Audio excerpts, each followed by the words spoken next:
Good morning 10th class Hindi medium और English medium के बच्चे जरा ध्यान दें। आज हम लोग एसिड बेस और सॉल्ट को कंटिन्यू करते हुए आज हम थोड़ा सा आपको आगे कुछ रिएक्शंस हैं जो केमिकल रिएक्शंस हैं उनको समझाने का प्रयास करते हैं और उम्मीद करते हैं कि आपको समझ में आएगा।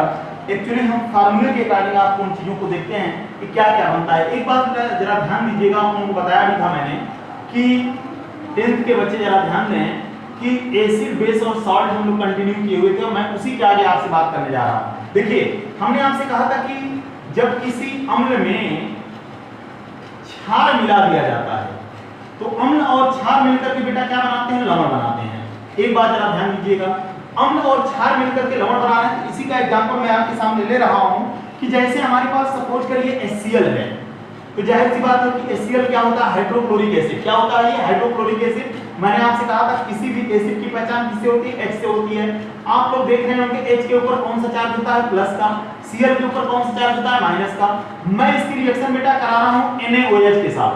NaOH को क्या कहते हैं, सोडियम हाइड्रोक्साइड। आप खुद देख रहे होंगे ये एसिड है, ये बेस है और क्या बनेगा, सॉल्ट बनेगा। मैंने आपसे कहा था जरा ध्यान दीजिए, प्लस वाला किसके पास जाएगा, माइनस वाले के पास। H किस में है, प्लस में है, OH के साथ जाएगा, माइनस में रहेगा। यानी हमारा जो सॉल्ट बनेगा वो क्या बनेगा, Na चला जाएगा Cl के पास तो क्या बनाएगा, NaCl। NaCl का मतलब क्या होता है, सोडियम क्लोराइड, और वाटर क्या हो जाएगा, बाहर हो जाएगा। यानी मेरे कहने का मतलब यह है कि जब किसी एसिड में आप बेस मिला देते हो तो सॉल्ट और क्या बन जाता है, वाटर बन जाता है। यहाँ पर रिएक्शन के थ्रू समझने की कोशिश करिएगा। मैंने आपके पास लिया है हाइड्रोक्लोरिक एसिड, मैंने इसकी रिएक्शन बेटा कराई सोडियम हाइड्रोक्साइड के साथ। Sodium hydroxide react with the hydrochloric acid that prepare sodium chloride and the water. अब आप खुद बताइए, सोडियम क्लोराइड आपके सामने है, ये कौन सा सॉल्ट हो सकता है, नॉर्मल सॉल्ट होगा, क्योंकि Na के ऊपर क्या है, प्लस है, और Cl के ऊपर क्या है, माइनस। और मैंने आपसे कहा था जब किसी सॉल्ट में कैटायन और दूसरा क्या है, एनायन, तो उसे क्या कहा जाता है, नॉर्मल सॉल्ट कहा जाता है। बहुत एग्जांपल इंपॉर्टेंट है और याद रखिएगा, इस एग्जांपल को हम कह सकते हैं न्यूट्रलाइजेशन, यानी this is the neutralisation reaction. यानी यह एक उदासीनीकरण की अभिक्रिया है जहां पर हाइड्रोक्लोरिक एसिड सोडियम हाइड्रोक्साइड के साथ अभिक्रिया करके क्या बना रहा, सोडियम क्लोराइड बना रहा। एक रिएक्शन और आपके सामने लेता हूं मैं, H2SO4।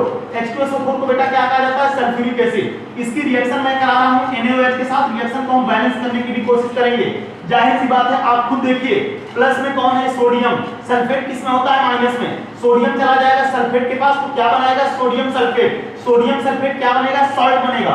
अब जरा ध्यान दो, सोडियम सल्फेट बेटा जो बन रहा है, सोडियम सल्फेट को हम बनाने की कोशिश करेंगे, लेकिन इसका यहाँ पर लिखा है Na, यहाँ पर लिखा है SO4, जबकि सोडियम सल्फेट का फार्मूला क्या होता है, Na2SO4। क्या होता है इसका, Na2SO4। उस फार्मूले के हिसाब से मैंने लिख दिया है। यहाँ पर जल को बाहर कर देंगे, अब रिएक्शन को हम बैलेंस करेंगे। अब जरा बैलेंस करिए, यहाँ पर हाइड्रोजन कितनी बार है, 2 बार। यहाँ पर कितनी बार है, 1 बार है। यहाँ पर हाइड्रोजन कितनी बार है, 2 बार। अब जरा देखो सल्फर को देखते हैं, सल्फर बेटा यहाँ पर कितनी बार है, 1 बार। सल्फर यहाँ पर 1 बार है, बैलेंस है। इसमें बैलेंस नहीं है, हमारा हाइड्रोजन यहाँ 2 बार है तो यहाँ पर 1 बार है। अब जरा सुनो, सोडियम से इसको बैलेंस करने की कोशिश करते हैं हम लोग। सोडियम बेटा यहाँ पर कितनी बार है, 1 बार है। सोडियम यहाँ पर कितनी बार है, 2 बार है। तुरंत यहाँ पर मल्टीप्लाई कर दीजिए 2 से, देखिए 2NaOH हो गया। H2SO4 + 2NaOH = Na2SO4 plus. अब देखो यहाँ पर हाइड्रोजन कितनी बार हो गया, 2 और 2 4, यानी यहाँ पर हाइड्रोजन कितनी बार हो जाएगा, 2 दूनी के 4, ये भी 4 हो गया आपका। यानी 2 से 2 को मल्टीप्लाई किया मैंने। अब आपकी रिएक्शन बिल्कुल बैलेंस में आ रही है कि सल्फ्यूरिक एसिड की सोडियम हाइड्रोक्साइड के साथ अभिक्रिया कराने पर सोडियम सल्फेट और वाटर बन रहा। सोडियम सल्फेट आप खुद देखिए कौन सा सॉल्ट होगा, नॉर्मल सॉल्ट होगा। यानी मेरे कहने का मतलब यह है कि जब मैंने H2SO4 की रिएक्शन सोडियम हाइड्रोक्साइड के साथ कराया तो याद रखिएगा सोडियम सल्फेट बन के आया और जल बन के आया। पहले रिएक्शन बैलेंस नहीं थी, रिएक्शन को बैलेंस किया मैंने। सबसे पहले मैंने ध्यान दिया हाइड्रोजन पर, हाइड्रोजन यहाँ 2 था, यहाँ 1 था, 3 था, हाइड्रोजन बैलेंस नहीं था आपका। फिर मैंने सल्फर पे ध्यान दिया, सल्फर बेटा बैलेंस था। फिर यहाँ पर मैंने सोडियम को ध्यान में लिया, सोडियम को मैंने देखा यहाँ पर 1 बार है, यहाँ पर 2 बार है, क्योंकि सोडियम सल्फेट का फार्मूला Na2SO4 होता है। फार्मूला आपका सही होना चाहिए कुल मिलाकर के। अगला रिएक्शन में चलता हूँ, यानी सीधी सी बात है कि यहाँ पर भी ध्यान दीजिएगा आप लोग, अम्ल की रिएक्शन क्षार के साथ हो रही है। यानी acid react with the base that prepare the salt. जो सॉल्ट आपका बन रहा है कौन सा है, नॉर्मल सॉल्ट है, इसका नाम क्या होगा, सोडियम सल्फेट। अगला एक और लेते हैं हम लोग, CH3COOH। CH3COOH इसको बेटा कहा जाता है एसिटिक एसिड। और आप लोगों को याद हो तो मैंने बताया था ये एक वीक एसिड है, क्योंकि इसका कंप्लीटली डिसोसिएशन नहीं हो पाता है। याद रखिएगा एसिटिक एसिड बोलते हैं, it is the type of the vinegar acid. यह सिरके का एसिड होता है, एसिटिक अम्ल है। बेटा इसकी रिएक्शन में करा रहा हूं NaOH के साथ। NaOH क्या होता है, आप लोगों को पता है कि NaOH की एसिडिटी कितनी होगी, एक बार OH है इसलिए एसिडिटी कितनी होगी, 1 होगी। यहाँ पर एसिटिक एसिड है, इसकी बेसिक मैंने आपसे कहा था एसिड की बेसिसिटी निकाली जाती है और बेस की एसिडिटी निकाली जाती है। तो आप जरा ध्यान दीजिएगा, यहाँ पर एसिटिक एसिड है, इसकी बेटा रिएक्शन हो रही है सोडियम हाइड्रोक्साइड के साथ। इतना हिस्सा आपका अगर मैं H को हटा दूं तो याद रखिएगा H चला जाएगा OH के संपर्क में और H और OH पहले क्या बना लेंगे, H2O बना लेंगे। अब बचेगा क्या, CH3COO, इसको बोलते हैं एसीटेट। इतना हिस्सा आपका माइनस में है और इतना हिस्सा आपका प्लस में है, दोनों को मिला दीजिए, क्या बन जाएगा CH3COONA। और CH3COONA को क्या बोलेंगे, सोडियम एसीटेट। क्या बोलेंगे इसको, सोडियम एसीटेट। यानी एसिटिक एसिड की सोडियम हाइड्रोक्साइड के साथ रिएक्शन कराने के बाद सोडियम एसीटेट बन रहा है। तो याद रखिएगा सोडियम एसीटेट एक नॉर्मल सॉल्ट होता है। तो मेरे कहने का मतलब यह है कि सीधी सी बात है कि अगर मैं एसिड में बेस मिला दूंगा तो मुझे सॉल्ट बन के आएगा। एग्जांपल आपके सामने है, सबसे पहले मैंने हाइड्रोक्लोरिक एसिड की रिएक्शन सोडियम हाइड्रोक्साइड के साथ कराया, सोडियम क्लोराइड बना। फिर H2SO4 की रिएक्शन मैंने NaOH के साथ कराई, सोडियम सल्फेट बना। फिर मैंने रिएक्शन एसिटिक एसिड की सोडियम हाइड्रोक्साइड के साथ कराया, सोडियम एसीटेट बना। एक एग्जांपल के तौर पे और लेता हूं मैं HCl को बोलते हैं हाइड्रोक्लोरिक एसिड। बेटा मैं इसकी रिएक्शन करा रहा हूं NH4OH के साथ, जिसको अमोनियम हाइड्रोक्साइड कहा जाता है। और मैंने आपसे कहा था ये वीक बेस होता है और इसमें एक ही बार OH लगा हुआ है, इसलिए इसकी एसिडिटी कितनी होगी, कम होगी। और एक बात ध्यान रखिएगा, H के ऊपर प्लस होता है, OH के ऊपर माइनस होता है। ये दोनों मिलकर के सबसे पहले क्या बना लेंगे, H2O बना लेंगे। और आप लोगों को याद होगा तो मैंने बताया था NH4 के ऊपर प्लस होता है, जिसको अमोनियम कहा जाता है। और अमोनियम एक बेसिक रेडिकल का काम करता है, इसलिए। और क्लोरीन के ऊपर क्या होता है, माइनस। ये बन गया क्लोराइड, ये बन गया अमोनियम। अमोनियम और क्लोराइड मिलकर के क्या बना लेंगे, NH4Cl। और NH4Cl को क्या बोलते हैं, अमोनियम क्लोराइड। और आप लोगों को पता होगा कि मैंने कहा था आप लोगों से कि नौसादर बोला जाता है, this is the example of the sublimation. यह ऊर्ध्वपातन का उदाहरण होता है। और अमोनियम क्लोराइड को गर्म कर दोगे आप, तो एक बात जरा यहीं पर समझ लीजिए, अगर आप अमोनियम क्लोराइड को गर्म कर दोगे तो मैंने आपसे कहा था कि ये रिएक्शन रिवर्सिबल होती है। कौन सी रिएक्शन होती है, रिवर्सिबल। और ये टूट जाएगा NH3 और HCl में। किसमें टूट जाएगा, NH3 और HCl में।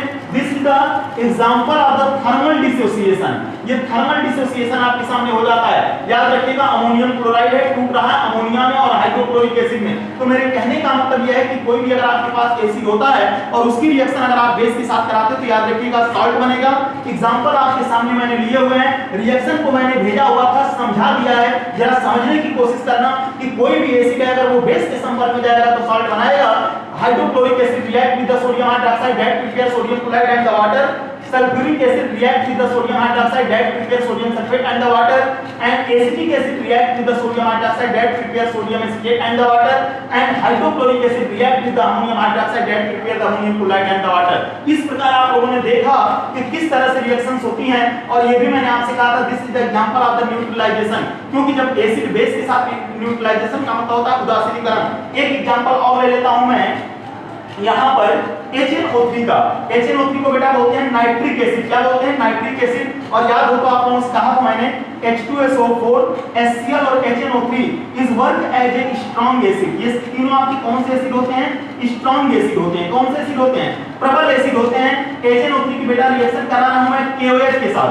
KOH को पोटेशियम हाइड्रोक्साइड या कास्टिक पोटाश कहा जाता है।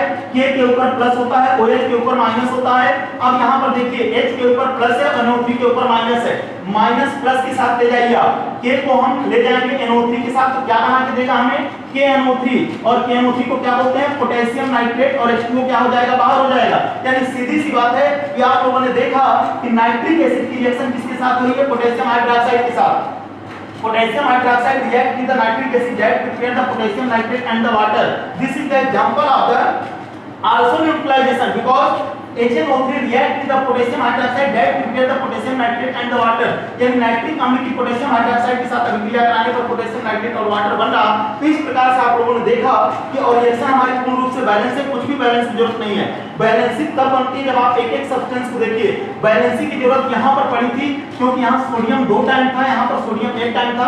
हमें इस रिएक्शन को बैलेंस करना पड़ा। और याद रखिएगा कि आगे कौन कौन से कंपाउंड बनते हैं। और सबसे बड़ी सौभाग्य की बात हमारे पास ये है कि जितने भी हैं, चाहे सोडियम क्लोराइड हो, चाहे सोडियम सल्फेट हो, चाहे सोडियम एसीटेट हो, और चाहे अमोनियम क्लोराइड हो, चाहे potassium nitrate, it's all is the type of the normal salt. ये सभी सामान्य लवण आपके पास होते हैं। तो इसको जरा ध्यान दीजिएगा, वीडियो को समझने की कोशिश करिएगा, फिर आगे हम इसको आपको अच्छे तरीके से समझाएंगे। Thank you.